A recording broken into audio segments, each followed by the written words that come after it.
recording live from Glory Hole Studios in Chicago and beyond.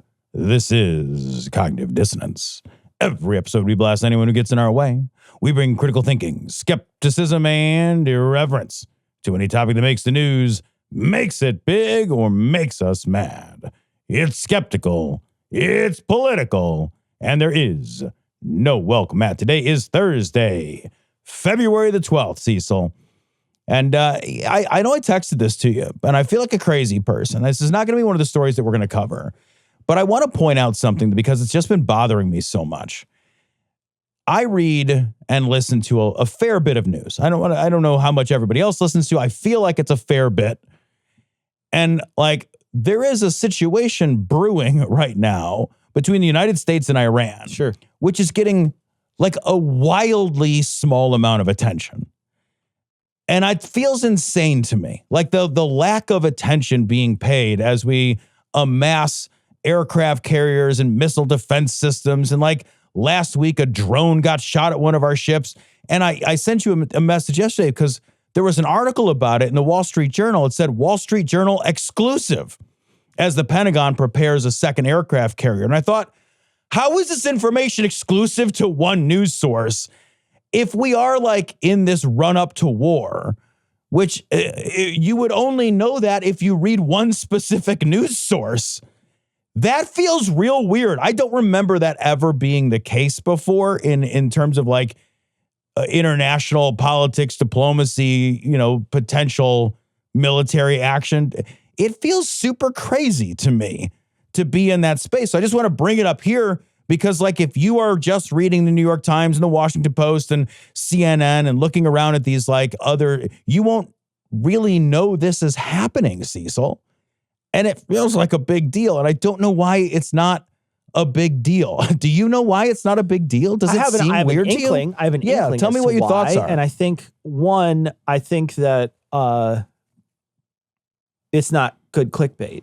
So I think just saying we're readying a super carrier or whatever to send over there is not necessarily a clickbaity enough headline. Pam Bondi explodes at congressional hearing is a way better headline for a lot of these places.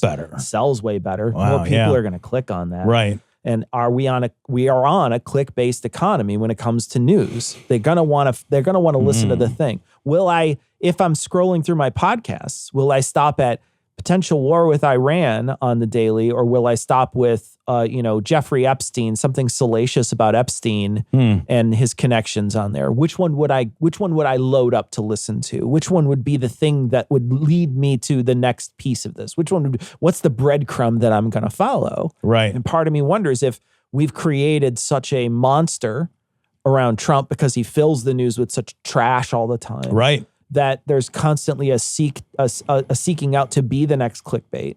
The other thing too is that strikes me about the Wall Street Journal is that that's a paper that I think is more concerned with money than others, and this is one of those things that will affect our market more deeply than other things will. Sure, yeah. And so they're going to be covering it more than other places. Those are my only two thoughts on why it would be there and not other places, not as easily in other places. You just said something that articulated a thought or a worry that I've been having for a long time. That's that we're a click-based system now.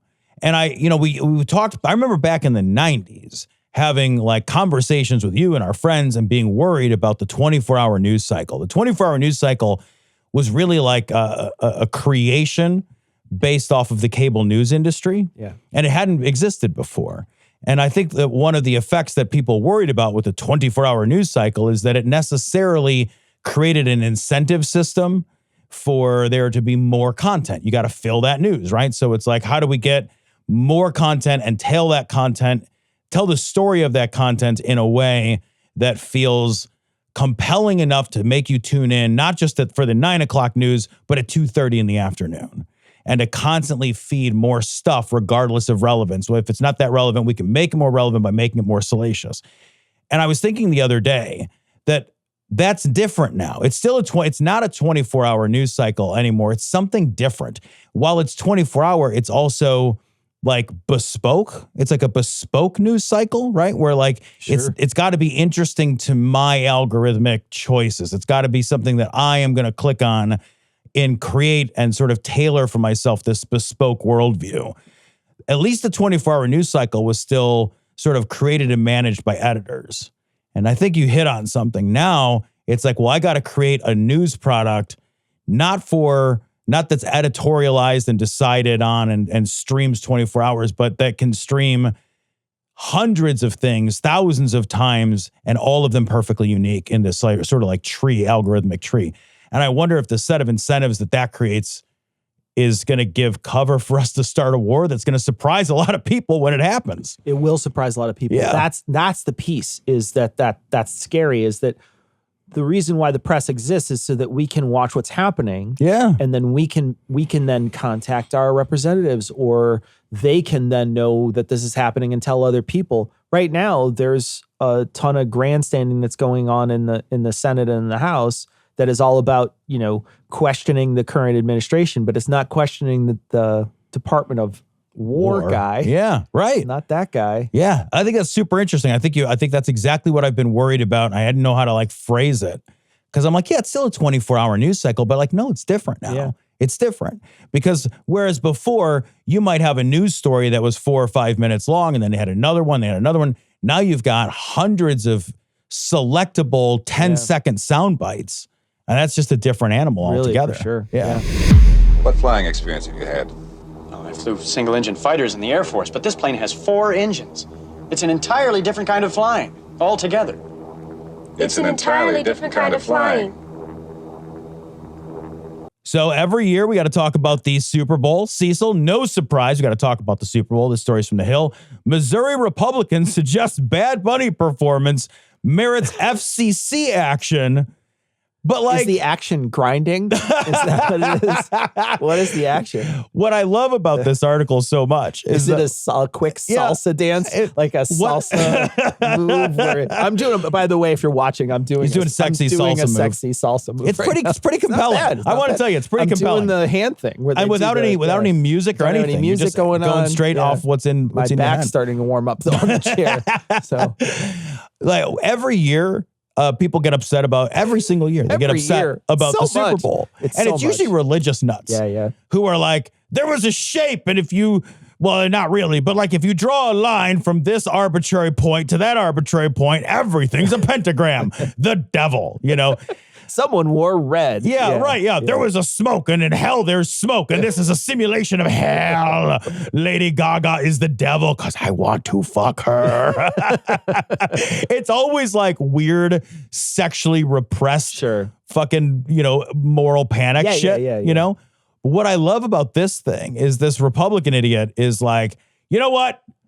We got to translate it, but I'm a little worried.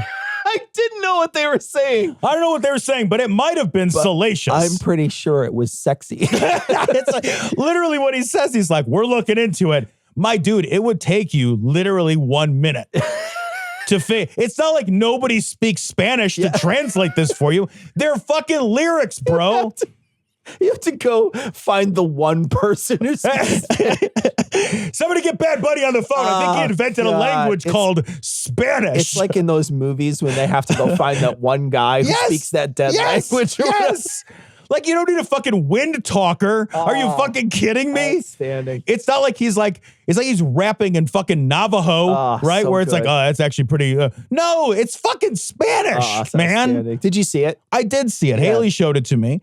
Couple of things that I thought were great about it. The first is that when we saw it the day after the Super Bowl, 42 million people had also seen it.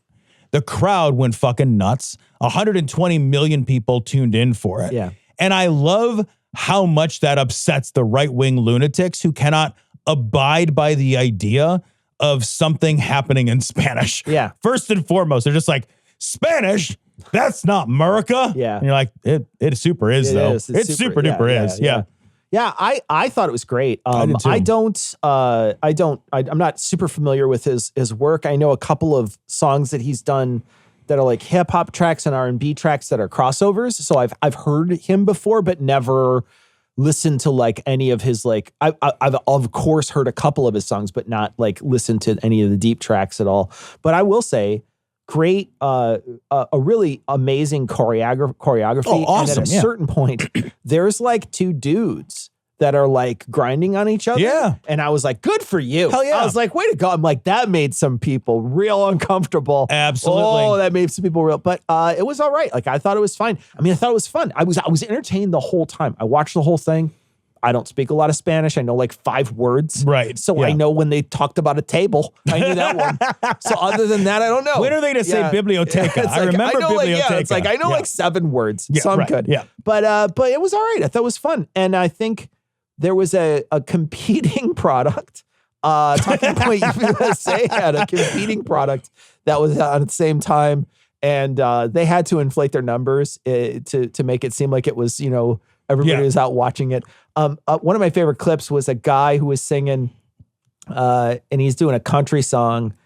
And he's like, I just want to catch my fish, drink my beer. And you're like, oh, God, it's so bad. But the way he says catch, it almost sounds like he's saying kiss. So he's like, I just want to catch my fish. And you're like, hey, you want to kiss your fish? What are you doing on the lake there, bro? There's a meme that Haley sent me, which just made me laugh out loud, which was like, Kid Rock looks like if a pack of cigarettes wanted to be a real boy. And I just think that's the best joke. There's also, like, Ricky Martin was one of the guests in the Bad Bunny performance. Ricky Martin looks amazing. Yeah. Oh, yeah. Sounds terrific. And hilariously is the same age as Kid Rock. And if you look, it's like you've got Kid Rock and he's the quintessential right-wing Budweiser drinking, you know, chain smoking. You're like, that dude? And then you've got Ricky Martin who's like, oh, that's a gay lefty. And you're like, yeah, man, let's take a look at how this is working out for the two of them, right? Like Ricky Martin is on a big television show. He's on TV. He's got a ton of money. He looks great. He's obviously very healthy. Then you got Kid Rock, who looks like a pack of cigarettes, wanted to be a real boy, showing up for the TPUSA sound and production problems. Oh, a sideshow. He was lip syncing evidently, and he was complaining because he was saying, "Well, I actually performed it live, but then I had to. It was the lip sync was off because of the camera or whatever." Sure, he's trying to say that, but genuinely, when you see Kid Rock, you think he's the thing that they would put on the back of the cigarettes, not cigarettes, but like when you turn over the tanning bed and there's the warning, he's that. He's the warning. He's that image. He's like, you will develop into a melanoma like Kid Rock. Yeah, right. Like Kid Rock's entire body is a melanoma. You know, trolls live under bridges. Like Kid Rock clearly lives behind a dumpster behind a Circle K. Yeah. Right? Like, you know, like that's his house, right? Sure. If you stumble past the dumpster behind a Circle K at night, Kid Rock will appear and ask you these questions. He has a house that's made out of old English bottles. Yeah, absolutely. Yeah. I love too that Kid Rock was like, he was just nobody, and the Trump administration was like, well, we need our own hero. And they dredged up from the bottom of a sewage lake fucking Kid Rock. God. You know, like when they summon Batman, they put a bat. When you summon Kid Rock, it's just like a used condom. It's like that's the image that they show. It's like a broken used condom. Broken condom. You can't use them more than 3 or 4 times. They kind of wears out. Holy I wore it in the pool. I love too that Bad Bunny, some of the symbolism, not terribly subtle. You know, he's like walking around a neighborhood. There's clearly a neighborhood. He's like going around singing through a neighborhood. It's multicultural. There's very clearly an element of like, hey, like these are people in your neighborhood. And like that is a direct reference, I think, to his like fuck ICE comments, you know, and like these are the people in our neighborhoods. Yeah. We live with these folks. You live with these people. They are the people in our lives that, you know, are at our markets and our cafeterias and our restaurants. These are people embedded in the life and culture of America. And the very last song that he sang, one of the lyrics, and I looked it up because actually you can just look it up. It's real easy. Turns out you should tell that to the guy. I should tell that to see if the FCC has figured that out yet. Oh, translate.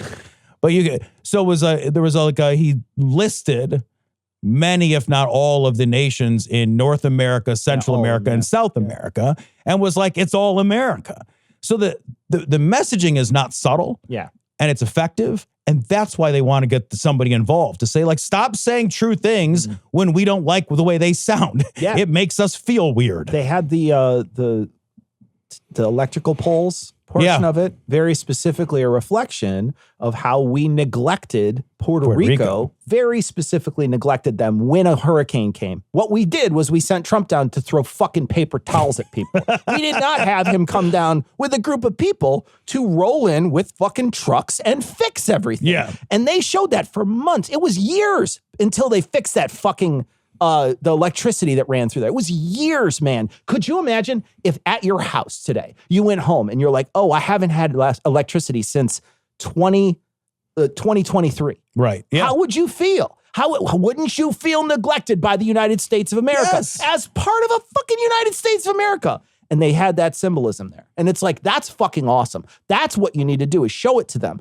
And the thing is I think that the problem is that it's lost on all those people. It's lost on everybody who's going to watch it. All those people out there that are if you fucking hate watch that thing, you missed it because you're too stupid to know that that's what we did to them because you didn't follow any of the news. Well, I think that's exactly true.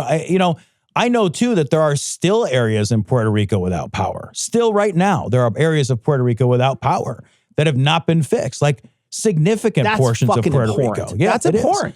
And I think one of the things that for you and I might feel even more, like, I recognize that Puerto Rico is just part of America, like fully and totally part of America. I do think that for a lot of people on the right, even if they know it's an American territory, they see it as a lesser than people and a lesser than community. They don't think of them as, listen to how many people mistook that as they're not American. Yeah. Megyn Kelly's like, what was it? Maybe it was Tommy Lahren who was like, well, that's not American. When somebody said I think it's going to be an all-American show to her, she said, well, that's not American. She said, Puerto Rico's part of America.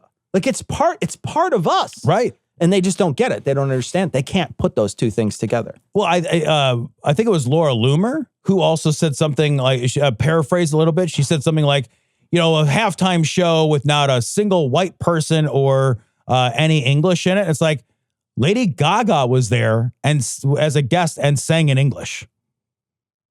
They just say untrue shit because they know it'll rile up the racists. That guy from I probably don't see this series. But he was in Game of Thrones and he's also the Mandalorian. So he's a really popular actor now. I forget his name. I don't know actors' names anyway, so I wouldn't know his fucking name anyway. Well, literally, it's a fucking... If you said it to me, I was just going to nod. It washes over me I fucking never know actors' names. But he's the Mandalorian. People know who I'm talking about. He was in the background dancing. Oh, really? So, they had a couple of people. Cardi B was out there dancing. There was a couple of people that were like famous people are out there dancing behind them in this sort of scene. Like you said, it's like a neighborhood. They're out there dancing. And you're like, oh, cool. That's awesome, man. I thought it was great. It was awesome. I think it was great. I thought it was awesome. And the people who are butthurt about it, they just need to pick up a Spanish to English dictionary. Yeah, it's not hard. Like, your phone has Translate on it. Fucking join Duolingo. It's free. And the owl will yell at you if you don't get it right. Skip every other day. Look how beautiful I am as I climb.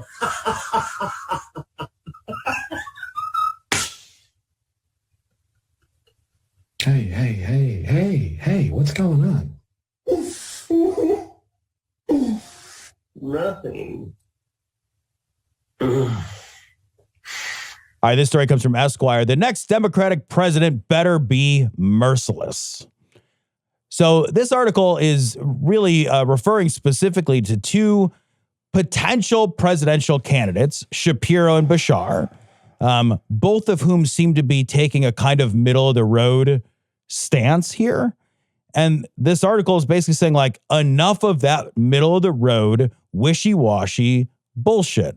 It did not work in the past. It will not work in the future. And made a good point that, like, part of what people are loving right now about Gavin Newsom is that he's poking the bear. Yeah. I don't like Gavin Newsom at all. Yeah. I do not like Gavin Newsom at all. But I will say, I don't dislike his tactics. Right. I think that we can separate out and say, Gavin Newsom, the person, not a great person. Gavin Newsom, the tactics of using Trump's literal style of how he posts his truths back at him, amazing. Him calling people out, using actual like swear words at him, awesome. Great. Yeah. I like that. I don't like him. I wish someone else was doing what he was doing. I wish it was another person because, and also I don't like Bashir. I don't like Shapiro. I think both of their comments, they're like fucking, someone said, fuck ICE or whatever. And he's like, oh, that's reprehensible. It's like, get the fuck out of here. Yeah, no. Get lost. Right. These people are, I am, when I saw this headline, I was like, this has got to be our message. Be fucking merciless when you get in there. Because if you don't, we're just going to have, you know, maybe a small reprieve and then just have to deal with the same shit in the future. Yeah. And I think one of the lessons we have to learn is that a politics based and rooted in a sort of civility and politeness is a politics that America is no longer responsive to. Yeah. If we learn any lesson from social media, right? One of the lessons we should take from social media is that what keeps people engaged and what Facebook and all the rest of them learned and algorithmically built for us, outrage keeps people engaged. Trump figured out that as long as he produces outrage, he will get engagement. The left, the Democrats, myself included, I think very much raising my hand was like, I don't want to stoop to that level. Yeah. That's gross. I am not going to do that. But the reality is that tactically speaking, that's how the world works now.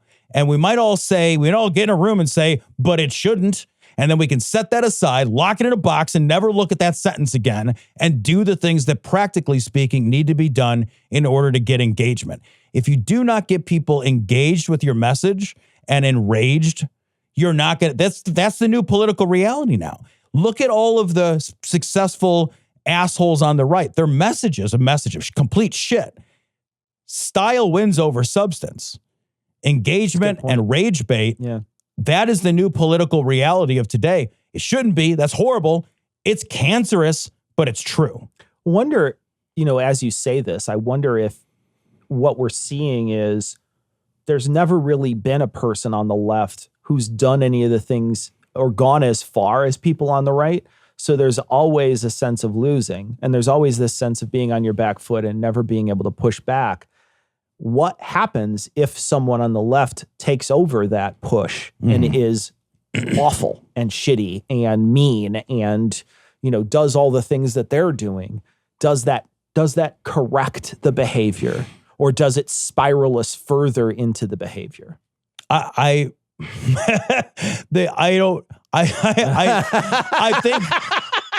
think we're already in the spiral. Yeah. Was what I think. I think there's no getting out of the spiral. You think this is it? This is the future. It. Yeah. I think that over the course of time, we can look back and say that the way that we collectively choose to communicate has changed. Mm.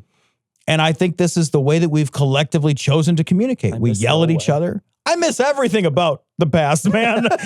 I don't like this at all. I don't like it at all. I don't like it at all either, Tom. I don't know. What do you do? Like, I mean, I think I don't know what to do in the sense that do I want a left Donald Trump? And answer to me is absolutely not. I do not. What I want is somebody who's really smart, who recognizes I'm going to use the methods of Donald Trump for a few months or whatever to show people how bad this is. And then we'll make rules to fix it so that there's never a Donald Trump again.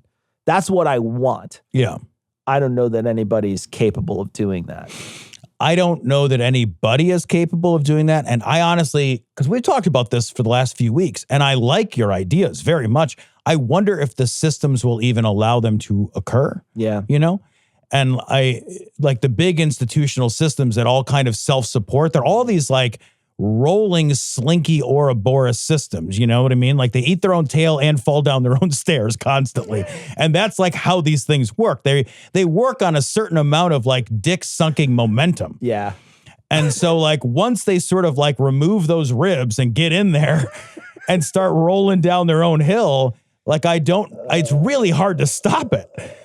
So like when you say like, do I want a left-wing Donald Trump? Part of me thinks like, I think all we're going to get now is Donald Trumps. I don't want that to be the case. It's a horrible thing to say out loud, but I wonder how that can't be true. If we are moving into a rhetorical space that kind of demands this outrage culture as the only way to get engagement. Wouldn't it mean, though, that we would have already seen something like that occur? Can you point on our side to somebody who's like that? No. No, I think we're a little late to the party on finding success with that strategy. I think Gavin Newsom is the closest, and it's kind of lukewarm. I do worry that if we don't embrace that strategy, we will only win in a reactionary way. I don't think that we'll be able to win and hold our wins in a sort of long-term way. And I was listening this morning to some of the news podcasts about like climate change and how like the Trump administration has completely destroyed not just the climate change regulations, but fundamentally the laws that underlie our ability to regulate climate change. Wasn't that in Project 2025? It certainly was, Cecil. Oh, okay. Yeah. So it's not a surprise. Okay, go ahead. Go ahead. It's almost like somebody fucking wrote it down ahead of time. Tom. I just had to check real quick. Yeah. So like the very laws that underpin and make it possible for the EPA to even regulate climate change and greenhouse gases, et cetera, those have been stripped away now. So when I think about stuff like that, I think, unless you have somebody on the left who is going to wield power in the same brutal, merciless, aggressive way, it's impossible because breaking is always easier than building. Oh yeah, it's 100% easier. So it's almost like we have to go even further.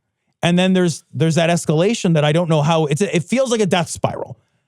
And I know that. And I'm worried about that. But I'm also like, is civility ever going to be the thing that wins the day again? What about sorry, man. Ranked choice voting? Would that change? That would fix everything. I think that would fix everything. Fix everything overnight. I think that would fix things in a huge way. Yeah. All right. So we know what our next battle cry is then. Yeah. Ranked choice voting. Yeah. Because that would change a lot of things, I think. Yeah. One of the things. Because suddenly you have other parties. Now you have other parties. I think there's a moderating effect to ranked choice voting where like some of the crazy outliers just kind of get like,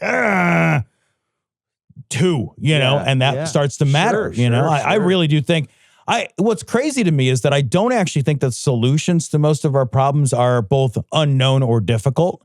I just think that they're not going to happen because I'm a cynic. I think ranked choice voting fixes a lot. Yeah. I think getting corporate money out of politics fixes an enormous amount. God, that fixes so much. And I think that term limits fixes an enormous amount of our political problems. So I think if you were to just implement those 3 things, which none of which will happen. Yeah, 3 easy steps. Yeah, right. Yeah. That won't ever work. Yeah, because it's like you're voting on setting your own house on fire. It's like when you tell people the way to lose weight is diet and exercise, and they're like, but is there a pill? Yes, right. Yeah. Yeah. And they're just like, but I don't want to do that. I don't want to do any of those. Those sound hard. I don't want to do those hard things. Yeah. Yeah. 我们今生注定是沧桑，苦之来要笑着走过呀，朋友啊，让我们一起牢牢铭记呀，我们今生兄弟情一场。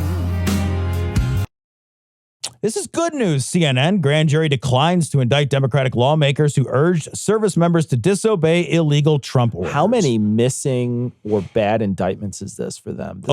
This is really embarrassing. Dude, a lot of... I feel like there's a good baseball metaphor somebody should make about swings and misses and batting averages and maybe ERA somehow. I don't know what that means.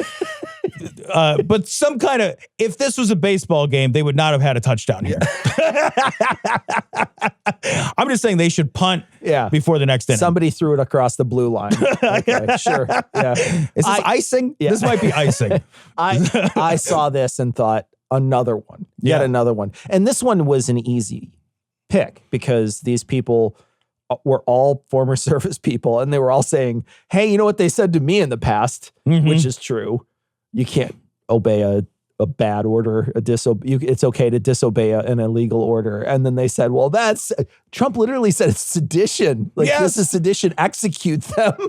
And like, if you're a service member, what the fuck is happening? Dude, it's in the oath. Yeah, it's the thing. It's literally in an oath you swear. You have to hold your hand up and say those words. Yeah. Psycho. What I thought was, it's seditious to follow the oath we made you swear to. Christ, what? That literally can't be true. Fucking Christ, man.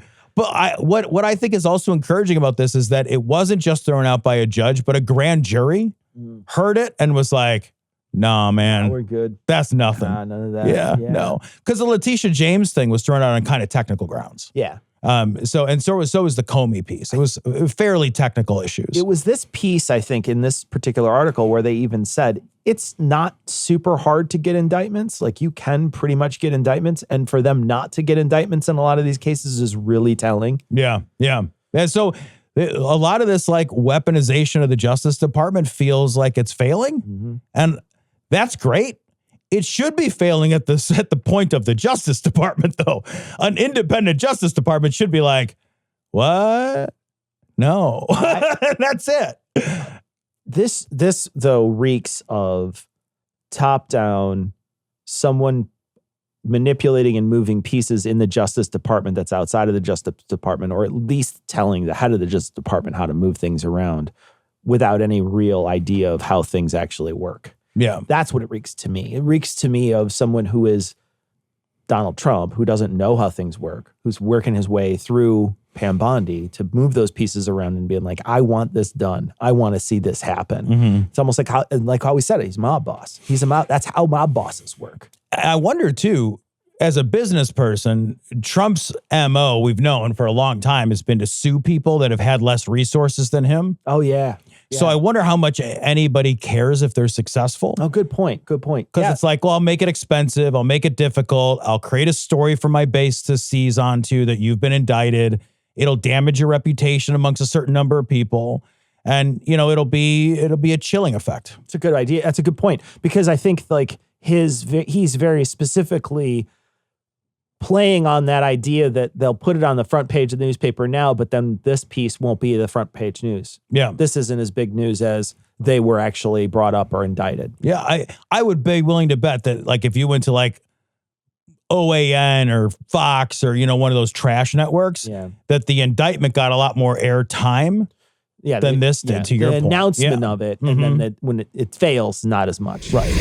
Oh boy, oh boy, oh boy, pig news. Oh boy, pig news. I haven't heard pig news. Oh boy, CNN is more. So Donald Trump. Oh boy, oh man. Here's a video of so Donald pig news. Donald Trump pig news. Pig news. Donald Trump is. Oh boy, the DO pig news. Oh boy. So Donald Trump. Oh boy. So Donald Trump. Oh boy. ABC News, Trump says he didn't see full racist video before it was posted, says he won't apologize. Holy shit. Did you see this fucking thing? I actually didn't watch the video. Okay, so the video itself is 2 minutes long. It's a full 2 minutes, and it's very dramatic, Netflixy, produced specifically to intrigue. It's produced like a true crime podcast almost, talking about the 2020 election, how it was stolen, et cetera, et cetera. I have no idea how this made it in here, but literally in between two scenes, when they would normally cut from a desk scene where someone is talking to a talking head, there is a tiny splice in there of it. You hear the music for In the Jungle. Oh God. Shows two orangutans and they're both dancing, and they have the Obama's faces on them, and they dance for 2 seconds. In the jungle, the quiet, and then that's it. It's over. And then they go back to the actual, and it feels a lot like, remember Fight Club with Tyler Durden putting little dicks in the thing or whatever? That's what it felt like to me. It felt like someone has spliced in a very obvious, very racist thing in the middle of this, maybe in hopes that Trump would send it out without ever looking at it. So many things to say about this, right? So I had read a couple of different competing things. So I'm glad you watched the video. I didn't get to see the video. So I had read something that like there was a video where a bunch of the members of like the Democratic Party were portrayed as different animals. That's what they said. It was a clip of something else. So it's spliced out of there. Spliced out of that. And like, if that's true, that's problematic enough, right? Yeah. You don't get to build a contextual cover around your racism, right? It's very obvious that like there is a long-standing history of depicting black people as monkeys or apes or lesser primate, non-humans. There's a long history of and that. there's other animals in that thing that you could have used. You Right. chose very specifically to use the baboons. Yeah, exactly. Because like no decision that gets made in this respect is an accident. Yeah. Somebody did a choice. Editorial choice. Right. You made that choice. So this isn't a thing that just like, you didn't find it under a rock, right? A person made choices to make the thing. The other thing is, let's imagine that we're idiots and we take Trump at his word that he didn't watch it. He's got the biggest megaphone in the world and he is this careless with his megaphone. That is its own problem. Sure. I mean, think about it this way. Let's change it from Trump and social media to something else.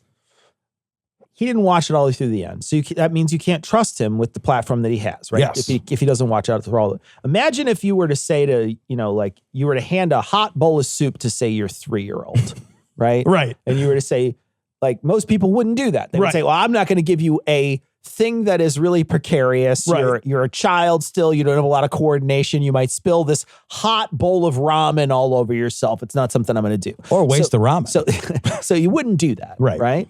So, but instead what we're saying is not only can this 3-year-old not handle the soup, but this 3-year-old, we've asked them to replace all the gas pipes leading to our hot water heater. Right. Right. Yeah. Because the duties of the presidency, the smallest duty of the presidency is handling their social media. That's the tiniest, least important thing that the presidency does. The more important stuff requires a great attention to detail that watching an entire video would reveal you have.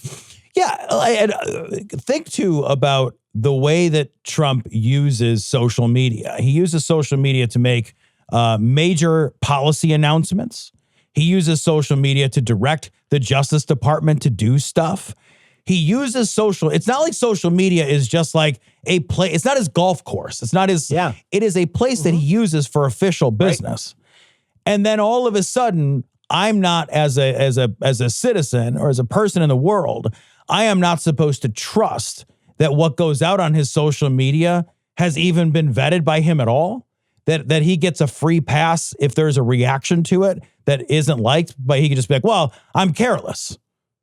I'm just careless. My excuse for this is that I'm careless, says the guy using what is probably the second most meaningful weapon in this sort of information arsenal of the world. No, it's a great point. It's a great point. And I think we let this administration get away with these types of things, not just him when it comes to his choice on whether or not he's going to watch an entire, he doesn't even have the fucking attention span for a 2-minute video to watch the whole video. But I think we let Mike Johnson get away with it when somebody goes to ask him and say, hey, did you see that Trump posted something on his page? And they'll say, I didn't watch it. I don't know it. I don't know. That's your fucking job. Yep. Same thing here. It's your fucking job. If you're going to post this, it's your job. You need to know what goes out there. Do you think that if I posted something as Cog Dis and it had a little space in there that was like a fucking part of a snuff film or something, right? Don't you think people would immediately say, "Hey, what the fuck?" Yeah, and then I would be responsible. And then I would be responsible. And if I were to say, "Oh, I didn't watch the whole thing," what does that say about me as a content provider? Right. Imagine if Joe Biden. No, I take it back. Imagine if Barack Obama had tweeted out a video, and in that video was spliced in Mitch McConnell in Klan robes. The right would be like, well, that's chill. Yeah. That's we're fine. Great point. That's super chill. Why are we paying attention to this? Oh, he's fine. What? Yeah, no, we would be like, well, that's a wildly inappropriate thing to do. They didn't try to impeach him. Right. I mean, if he did that while wearing a tan suit, are you kidding me? But one of the things is do you even remember this happening now? There's so much happening that no one remembers that last week he posted an obscenely racist thing to his social media feed and everyone has just moved right past it. Dude, and won't apologize. He won't even say, oh my God, I'm so sorry. They even took it down. Yes. I mean, it's not like he's still standing on business here. Right. He 100% backed up as far as they could, but they just don't want you to pay attention to this sort of thing. This is racism, man. It's like straight up racism. It's not like Trump doesn't have a long history of racism. Nope. Yeah. I think this is strategically, I think this is very on purpose. So I don't buy for a second that he didn't watch this. I believe fully that he watched it.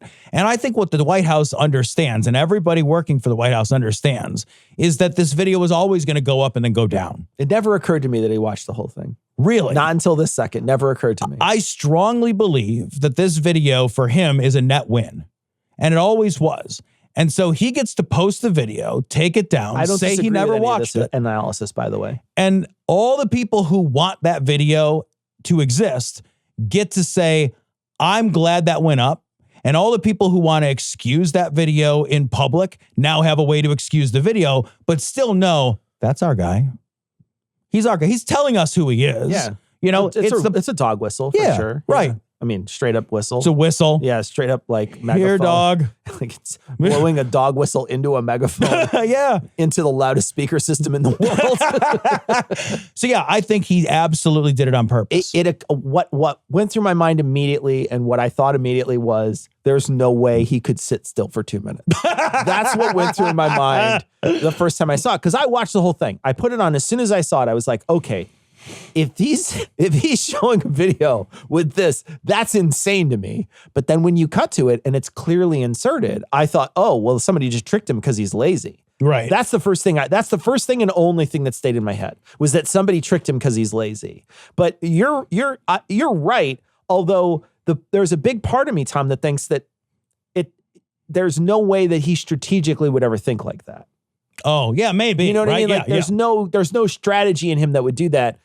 But yeah, maybe he did see it all and doesn't care. Right. And I think that where the chips fall where they may is not a big deal to him. He doesn't care. He knows he can get out of anything he does. I guess like the other thing that I wonder about is that I'm not sure that I believe that staffers run his social media. No, I don't either. I don't based believe on that his either. covfefes and I his don't believe that hamburgers. either. I think he posts everything himself. I think he does. And I think he's trying to get out of it. He tried to get out of it 2 different ways. So the first time they announced early on in the day, she blamed the reporters. So Levitt blamed the reporters. I can't believe you had the nerve to see that. It essentially was, oh, come on. The American people don't care about this stuff. Let's talk about important shit, basically was the gist of the message.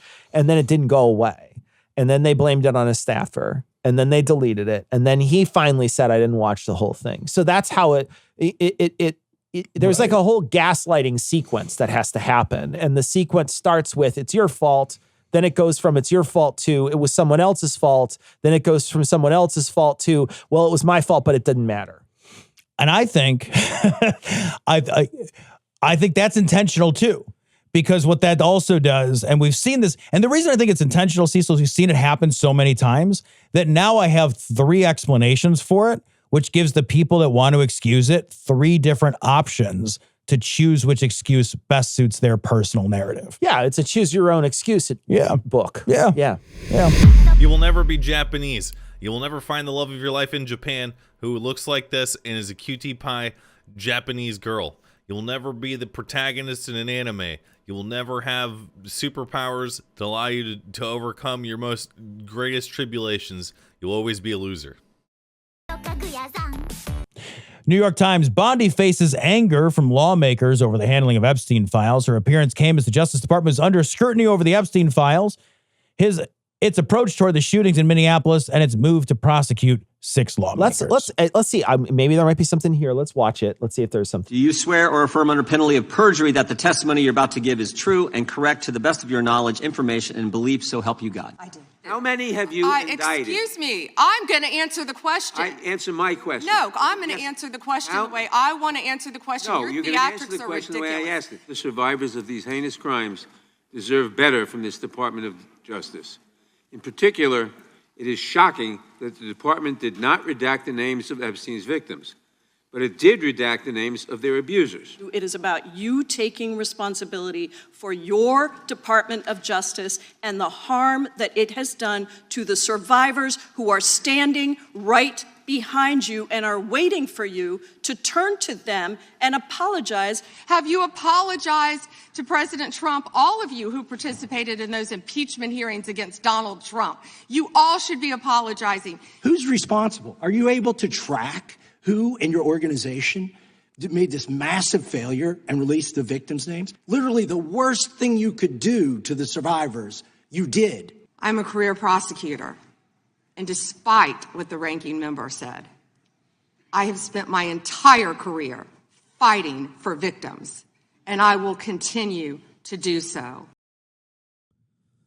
So that was just a piece of this. There's other pieces out there that are more contentious, let's say, where they're just yelling at each other and just screaming. But really, she came in with a list of things that she was going to talk about and never really talked and answered a bunch of questions that they had asked her. And she avoided the questions. At a certain point, she's talking about the Dow. Yeah. I mean, just out of nowhere, just like she brings up, you should be thanking President Trump for the Dow. Sure. Yeah. That's the topic at hand. Everything is the same thing to these guys, right? Like it's all distractions. It's all smoke and mirrors. It's always worked for them. So why not have it work now? Yeah, no. Show up, be fiery, be angry in return, try to like match the, vibe with a bigger energy vibe. It seems, again, like it seems that they've got an outrage playbook that they really understand how to pull out. I feel like, again, we've said this before, but now I'm agreeing with Tom Massey. I'm agreeing with Tom Massey. Like, he put forward a bill last year to get rid of the Federal Reserve after reading a book about how great Bitcoin was. And I am in a place now where I'm like, Tom Massey really makes a lot of sense on this one. You can't miss with what he's talking about, though. You can't, though. I mean, so really, easy, genuinely, right? Yeah. you'd have to be such a subhuman to not agree with the things that he's saying here. What he's saying, what his whole argument was that there was an entire list of people that said, they very specifically said, please do not release this list of victims' names. And they released the victims' names. Yeah. And they only redacted a name that wasn't part of the victims at all. It Right. was somebody who was accused of these things. So he called them out. He said, you literally released the thing we said, please don't release. You didn't redact the thing we said you should redact. And it literally attacks victims. I think in a world that made sense, that was like much of the world that you and I grew up in, when there was like incompetence and that incompetence created a scandal, the person who behaved incompetently would themselves be like, oh shit. Gotta fall on your sword. Caught. Yeah. Gotta fall on your sword. And now there's no accountability for anybody. The right and the Trump administration has figured out that that's a bad that's a bad strategy, because that is like, yeah, this guy was accountable and we did a bad thing. Never admit you're wrong. Never admit you're wrong. It's like the story we just covered. It's like, I'm not going to apologize for my carelessness or my racism. Like, I'm just not even going to. What I won't do is apologize. Yeah, those are things that are actually part of my character. Yeah, right. Yeah. That's what I'd put on a resume if I was going for a job. The stuff that's coming out about Epstein, I still want to caution people from taking things that are not actually that people weren't deposed when they were saying, or things like that, and presuming that all this stuff is true. I know a lot of people on our side, and we said this last week, a lot of people on our side want to believe that these people are monsters, and maybe they are, and that's perfectly possible, but please don't create things or fall into that sort of blue anon stuff, because it's real bad for us to just think that everything that is released in this millions and millions of pages or whatever is like a real thing that actually happened. We have to vet all this information individually. You can't skip that step. That's a real important step. I was listening to a story about this the other day where some journalists were saying it's going to take years. There's 3 million pages of documents that have been released.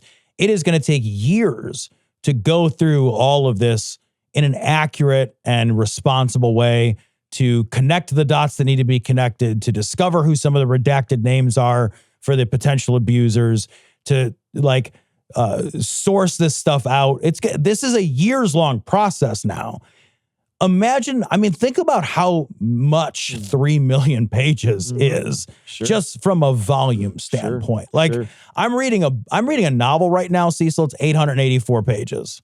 And that's a big book. That's a huge book. And that's nothing by comparison to 3 million pages. And part of the problem is there's this pressure to release the documents and then review and interpret and analyze and report on 3 million pages as soon as they're released. The day those were released, we already started getting news stories about what's in them. And like, yeah, of course we are. And here it's a big giant data dump. But there's so much work that has to be done now. This is the beginning, not the middle or the end. Do you remember that movie about the Pentagon Papers? There was a movie that they did where they got these Pentagon Papers and all these people stayed up all night and they passed them all out and they all read and they were journalists. So they're all sitting on a floor somewhere and they're all set out. That was like a tiny amount of papers. And it took, 6 journalists or something to go through them and the time frame that they needed to go through them in to try to actually put together a cohesive story that they could then release to the public. And that was a small amount of documents in comparison to what we got here. Yeah. This is huge. It's a huge deal. We have better tools now that can parse things out for you, databases that you can enter. You said the New York Times created their own tool to try to go through some of these papers. So there's ways in which to do it. I just want to caution people not to believe everything just because it's in there. Just be careful because you want to, I know that a lot of people want to believe the things that are against these people. And I'm not saying that they aren't true, that there isn't people that, and I think that we've been pretty consistent throughout the whole Epstein thing. We don't know if it's true. I'm not going to say it's true. I'm not going to be surprised if it is, but I'm not going to say it's true that, there's some sort of ring of people that are doing this stuff. There was no evidence that we had access to that showed that was true. What we had was a bunch of conjecture, right? And you can't lean on that and say that means it's true. Right. It might lead you to the truth eventually, and it might make you overturn the right rock. That's important.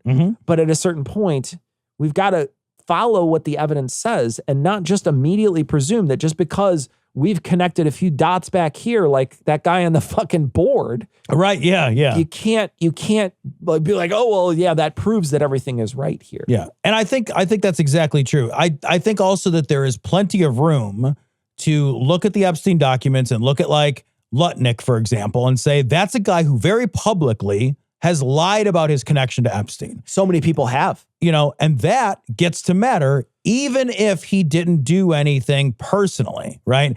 Because I do think that there is plenty of room to say, hey, anybody who knowingly engages with a pedophile is a fucking creep.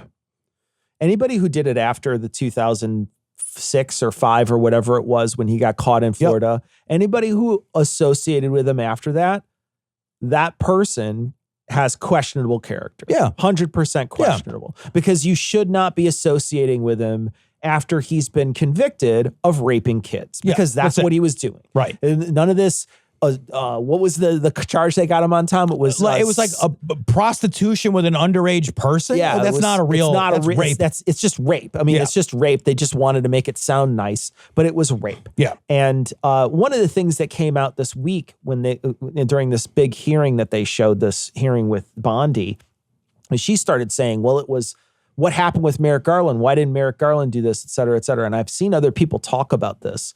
There was a popular clip that was going around a couple days ago where there's a lady who's a popular podcaster and Mehdi Hassan. They were having a conversation and they were both saying, well, it was on, Merrick Garland didn't release any of this stuff and that's on him. That's disgusting. They should have released all these documents during when Biden was in there. I want to just say something that I think maybe those people are missing. And they're normally smart people. So it's important, I think, to point this out. Maybe they missed it. But really, think about how much disinformation was coming out during the Biden presidency. And what would happen if they were to sort of crack that egg during that during Biden's presidency? Do you think, I think that there is some strategic bonus to Trump doing it over Biden doing it, specifically because of how much they would have not believed what Biden did, right? They would think that Biden was creating this or he was the one who was orchestrating this. Because it's happening under Trump, under Trump's people, you're pulling away one of their excuses for not believing it. Because they would have never believed it if Merrick Garland had done it. Oh, yeah, right. Do you know what I mean? If Merrick Garland would have opened up, first off, most of the time that you get brought into a job, you don't crack open the cold cases and start releasing documents. That's number one. Right. That was never a thing that Biden was ever talking about. They were never talking about this. Now, that doesn't necessarily mean that Biden didn't know about it, and maybe even some of those high-level Democrats weren't covering up for people. I'm not saying that that's Very not the possible. case. I'm not saying that's not the case. But what I am saying is to expect them to do it based on nothing and not running on it and not like at that point, if you roll your head back to when Biden was president, only people who were talking about Epstein were people who were mostly conspiracy theorists.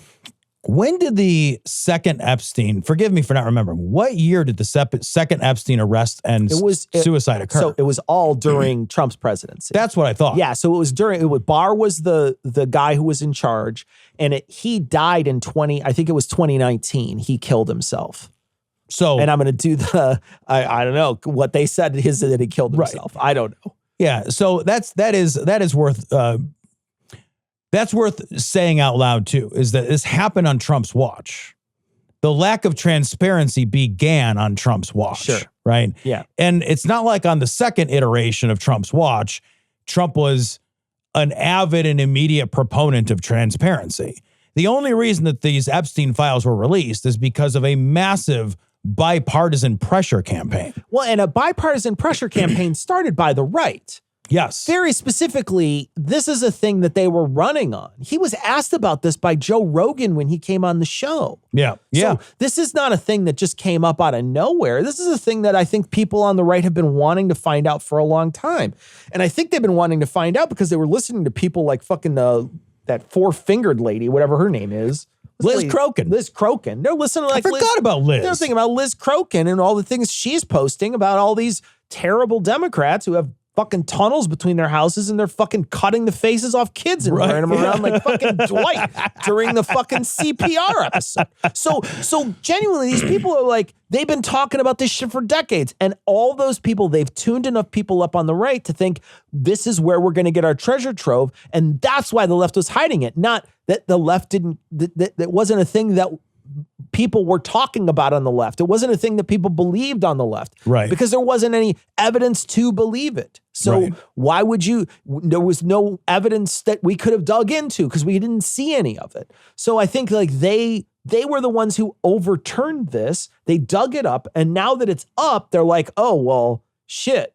Looks bad for us. Well, and I also think like this is also another opportunity to dunk on Biden for some reason. And you're like, dude, I fucking hate Merrick Garland. I think Merrick Garland is like, I mean, like he's like a weather vane made out of spaghetti. Like he's such a noodle, but then he also flies. It was awful. But I don't think it's his fault for not releasing this stuff. I don't think anybody would have believed if he did release it. If he put all that stuff out there, they would say it's all manufactured. There was a no-win situation if he would have done something like this. Yeah. Oh my God. What happened here? Yeah, we're all trying to find the guy who did this and give him a spanking. It's obviously this guy, right? Yes. Related from the BBC, under fire Trump Commerce Secretary confirms he visited Epstein's Island. That's Howard Lutnick. That's that Lutnick story that you were talking about. This is Howard Lutnick lied. And like you said just a few minutes ago, every single person who did, they should hold accountable. 100%. You cannot have lunch with a pedophile and be a good person if you know that guy's a pedophile. Sure. Yeah. It's not that there is no possibility that you are what he said was he's on record, I think on a podcast or a radio program, something along the lines. He's on the record of saying like, hey, he moved in nearby or I moved nearby Epstein. My wife and I went to his house. We took a tour. We were really creeped out by his house. We saw a massage table. My wife and I were like, we will never see him again socially, do business with him, or engage with him in philanthropical endeavors ever. We'll never associate with that guy. Then he gets caught in these emails, specifically arranging at his own request to meet with Epstein on his island for a lunch. And like, you're a fucking lying piece of shit. And this is post the first conviction. So I guess there wasn't a second conviction. So post conviction. So this is a guy who, that was just a story he was telling everybody because he knew that played better. When in reality, this is a guy who knew and solicited the attention and time of a pedophile. I don't understand why he came back in the first place. I have no idea. Especially because you fucking did it. He probably figured he's always been untouchable and could wiggle his way out of everything before and didn't really believe that anything bad would happen to him again. Probably thought Trump was in office and he could have like wooed Barr, I guess. He probably thought he could massage his way out of it, you know?